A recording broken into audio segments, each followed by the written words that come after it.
Good morning everyone. Welcome back to our online classes. Today we are continuing our last lesson, that is chapter 3 mineral and power resource. Last lesson means which we were going through the last time in the last class. And पिछली class से जिस lesson को हम continue कर रहे हैं वही आगे मिनरल एंड पावर रिसोर्सेज, हमारे पास एनर्जी जनरेट करने के जो संसाधन है उसके साथ जो मिनरल्स हैं उनके बारे में, मिनरल्स की हमने पढ़ा, डेफिनेशन भी पढ़ी, कंपोजिशन भी पढ़ी, डिफरेंट टाइप्स ऑफ मिनरल्स भी पढ़े। अब उसके बाद हमने पढ़े थे source of energy. Source of energy में हमें कन्वेंशनल और नॉन कन्वेंशनल, कन्वेंशनल की बात करें तो हमने पढ़ा था जैसे हमारे पास फायरवुड है या फिर कोल जिसको हम फॉसिल फ्यूल्स बोलते हैं, उसके साथ साथ hydel power, hydro electricity which is generated through water. we were and then after we were discussing about some non conventional source of energy. We have discussed nearly about 2 to 3 and now remaining one, in which we have discussed the solar energy, wind energy, nuclear power. Today we are going to discuss about the remaining. These are geothermal, tidal and biogas. Non-conventional, गैर परंपरागत, which we are using few years back, जिसको हमने start किया कुछ समय से, पिछले कुछ सालों से। अब जियोथर्मल, जियो सीधा सा अर्थ से रिलेटेड है, जो हमारी अर्थ के नीचे का टेम्परेचर उसको कन्वर्ट करना है इलेक्ट्रिसिटी के लिए। अब इसमें भी हमारे पास आपने जो 7th क्लास में पढ़ी थी 3 लेयर्स ऑफ द अर्थ, उसमें आपने देखा था as we are going deeper in the earth temperature increase, जैसे जैसे हम पृथ्वी में नीचे की सतह की ओर नीचे जाए तो टेम्परेचर बढ़ता चला जाता है।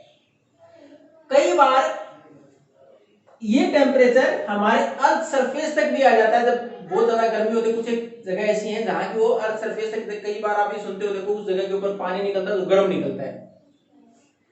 हो सकता है कुछ केमिकल कंपोजिशन वहां की ऐसी रही हो, दूसरा हमारे पास अर्थ का जो टेम्परेचर है नीचे उसकी वजह से भी वैसा हो सकता है।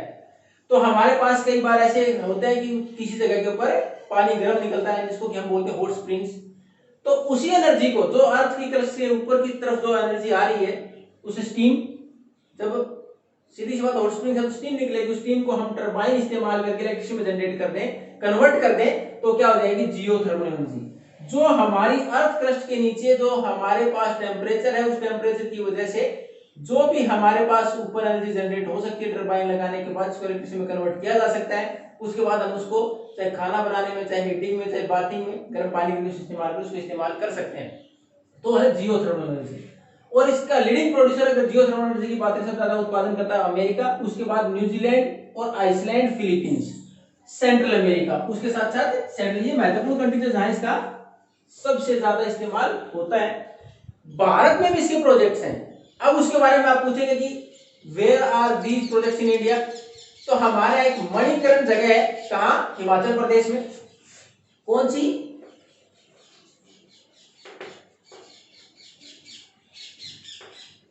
हिमाचल प्रदेश। और दूसरा हमारे पास है पूगा वैली, ये कहां है, लद्दाख।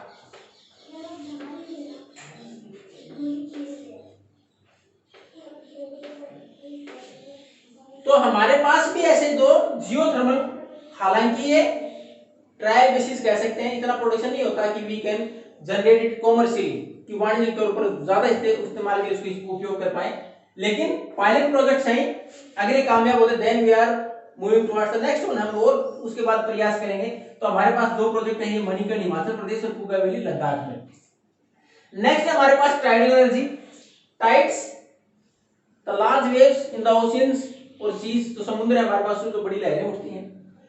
अब उनको इस्तेमाल करने के लिए we can make the dams on the coast, जो होटल लगता है उसके पास थोड़े डैम्स बनाते हैं। Then whenever the high tides come, जब ऊंची लहरें आएंगी, they can be used to run turbine, उसके बाद टरबाइन चलाने के लिए उसको इस्तेमाल करें, कैन जनरेट इलेक्ट्रिसिटी जनरेट करें। इसमें अगर लीडिंग प्रोड्यूसर की बात करें या the countries which are using it efficiently, तो उसमें है रशिया, फ्रांस। और अगर इंडिया की बात करें सबसे ज्यादा अगर हमारे पास इसका इस्तेमाल होता है कहां, अगर इंडिया की बात करें तो हमारी गल्फ ऑफ कच्छ, अब कच्छ जगह है ही कहां, गुजरात। दूसरा हमारे इसको जनरेट किया जा सकता है टाइडल एनर्जी को, जो हमारा वर्ल्ड का सबसे लार्जेस्ट डेल्टा इंडिया में कहां है, वर्ल्ड का सबसे largest delta which is in India, विश्व का सबसे बड़ा जो डेल्टा है वो भारत में है, कहां, सुंदरबन डेल्टा, जो किसके द्वारा, गंगा और ब्रह्मपुत्र के द्वारा। बनाया, तो वहां भी ये हाई टाइड्स आती है, उसके द्वारा इलेक्ट्रिसिटी जनरेट की जा सकती है। नेक्स्ट हमारा बायोगैस। अब हमारे पास जितना भी ऑर्गेनिक मैटर है उसको डीकम्पोज करके हम बायोगैस का निर्माण कर सकते हैं। जैसे हमारे पास उसमें remains of plants and animals, then after the cow dung, then after the remains in the kitchen, जैसे हमने सब्जी वगैरह बनाई, आफ्टर पीलिंग द वेजिटेबल्स, उसके जो छिलके हैं, तो वो सारे अवशेष उसमें डालने के बाद अब उससे क्या है, डीकम्पोजिशन के टाइम पर जब डीकम्पोज बैक्टीरिया उसको डीकम्पोज करेंगे तो इसमें मिक्सचर मीथेन और which can be used for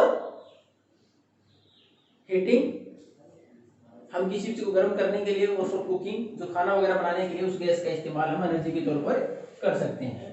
और ज्यादातर ये इसमें एक बेनिफिट और है, एक तो हमें इससे एनर्जी जनरेट हो रही है बायोगैस इस रिमेन से, उसके साथ साथ एक good quality of manure is also there. अब उसके रिमेनिंग जो अवशेष बचेंगे, जो उसके डिकम्पोजिशन के बाद जो गैस क्रिएट होने के बाद जो नीचे का अवशेष बचेगा, वो खाद के, अच्छी खाद के तौर पर इस्तेमाल हो सकता है, नेचुरल फर्टिलाइजर के तौर पर इस्तेमाल हो सकता है।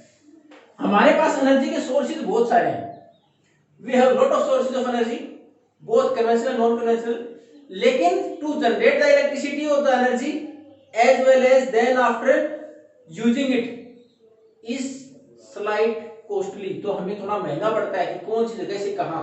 और सबसे ज्यादा the conventional source of energy जो परंपरागत हैं उनमें सबसे बड़ी प्रॉब्लम है, दे आर स्केर्स, संख्या में भी कम है इसलिए, और they can be finished after use और exhaust after certain period of time, कुछ समय के बाद वो खत्म हो सकते हैं।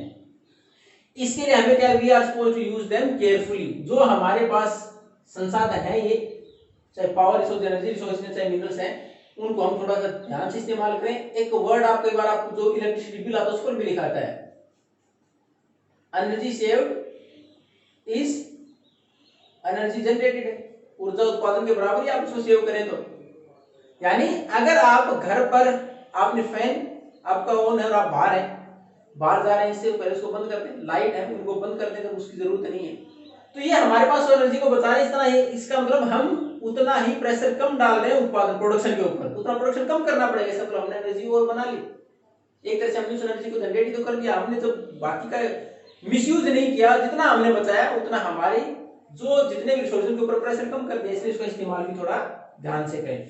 तो ये हमारे पास जो लेसन है ये कंप्लीट, इसमें हमने minerals, different type of minerals, how they occurred, in which type of rocks which mineral is found, what are different forms of the mineral, then after different power resources either conventional or non conventional.